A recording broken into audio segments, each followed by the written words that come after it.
ইরানের সাথে সরাসরি আলোচনায় বসতে প্রেসিডেন্ট ট্রাম্পের বিশেষ দূত স্টিভ উইটকফ এবং অ্যাডভাইজার জ্যারেড কুশনার পাকিস্তান সফরে যাচ্ছেন। ইস্টার্ন টাইম শনিবার সকালে ইসলামাবাদে পৌঁছাবেন তারা। শুক্রবার white house press secretary Caroline Leavitt সংবাদ সম্মেলনে এই তথ্য জানান।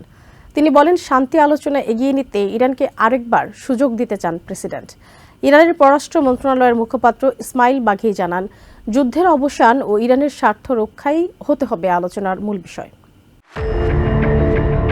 পাকিস্তানের মধ্যস্থতায় ইরানের সাথে আলোচনার লক্ষ্যে প্রেসিডেন্ট ডোনাল্ড ট্রাম্পের বিশেষ দূত স্টিভ উইটকফ এবং প্রেসিডেন্টের অ্যাডভাইজার জ্যারেড কুশনার শনিবার সকালে ইসলামাবাদ পৌঁছাবেন। White house press secretary Caroline Leavitt শুক্রবার সাংবাদিকদের এই সফরের বিষয়টি নিশ্চিত করেন। The president has decided to dispatch Special Envoy Witkoff and Jared Kushner back to Islamabad. Leavitt বলেন, ইরান সরাসরি কথা বলতে আগ্রহ প্রকাশ করেছে। প্রেসিডেন্ট ট্রাম্প কূটনৈতিক উপায়ে এই সমস্যার সমাধানে বিশ্বাসী এবং সেই কারণেই তিনি শান্তি আলোচনাকে আরো একটি সুযোগ দিতে প্রস্তুত বলে জানান তিনি। The Iranians want to talk. They want to talk in person, and so the president is, as I've said many times to all of you, always willing to give diplomacy a chance. So Steve and Jared will be heading to Pakistan tomorrow to hear the Iranians out. তবে আলোচনার আগেই নিজের অবস্থান স্পষ্ট করেছে Tehran. বৃহস্পতিবার ইরানের রাষ্ট্রীয় টেলিভিশনে পররাষ্ট্র মন্ত্রণালয়ের মুখপাত্র ইসমাইল বাঘাই জানান, আলোচনা এখন যুদ্ধ অবসানের মাধ্যমে ইরানের স্বার্থ ও দাবিগুলো সুরক্ষিত করার দিকে মনোনিবেশ করা উচিত। তিনি বলেন, পারমাণবিক অস্ত্রের বিষয়টি এখন আর আলোচনার প্রধান বিষয় নয়। এখন পারমাণবিক ইস্যু আর আলোচনার প্রধান বিষয় হতে পারে না। প্রধান বিষয় হলো যুদ্ধ এমনভাবে শেষ করা যাতে আমাদের স্বার্থ এবং দাবিগুলো নিশ্চিত করে।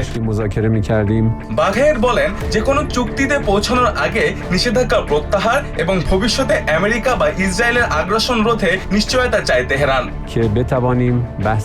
যে কোনো আলোচনায় আমরা নিষেধাজ্ঞা প্রত্যাহার, ক্ষতিপূরণ এবং সামরিক আগ্রাসনের পুনরাবৃত্তি রোধে গ্যারান্টির বিষয়টি স্পষ্টভাবে অন্তর্ভুক্ত করতে চাই। হরমুজ প্রণালীতে আমেরিকার নৌবাহিনীর গতিবিধি এবং বাণিজ্যিক জাহাজে হামলার ঘটনাকে ওয়াশিংটনের সদিচ্ছার অভাবের পাশাপাশি অসৎ উদ্দেশ্য হিসেবে দেখছেন ইসমাইল বাঘাই। জাহাজে হামলা করা যুদ্ধবিরতির লঙ্ঘন। এই হামলা প্রমাণ করে আমেরিকার কেবল সদিচ্ছার অভাবই নয়, বরং তাদের অসৎ উদ্দেশ্য রয়েছে। এদিকে ইরানকে চাপে রাখতে পেন্টাগন একের পর এক কঠোর হুঁশিয়ারি দিল। মাঠ পর্যায়ে এর বাস্তবায়ন নিয়ে প্রশ্ন তুলেছেন সাবেক সহকারী স্টেট সেক্রেটারি জোয়েল রুবিন। তার মতে, বেইজিং যেভাবে পাকিস্তান ও তেহরানের সাথে কূটনৈতিক যোগাযোগ রাখছে তাতে চায়নাকে ছাড়া আলোচনার সফলতা পাওয়া সম্ভব না। ওবামা আমলের পরমাণু চুক্তির উদাহরণ টেনে রুবিন সতর্ক করেন, কোন স্পষ্ট রূপরেখা ছাড়া ইরানের সাথে আলোচনা হবে অন্ধকারে হাতড়ানোর শামিল। এরই মধ্যে আলোচনার জন্য শুক্রবার রাতে ইরানের পররাষ্ট্রমন্ত্রী আব্বাস আরাকচি ইসলামাবাদে পৌঁছেছেন বলে জানিয়েছে দেশটির রাষ্ট্রীয় সংবাদ মাধ্যম।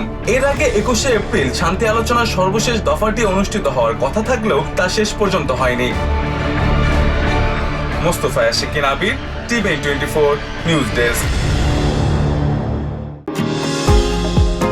নিউ ইয়র্ক থেকে সম্প্রচারিত টিভিএন 24 টেলিভিশন বিশ্বজুড়ে বাঙালির কণ্ঠস্বর।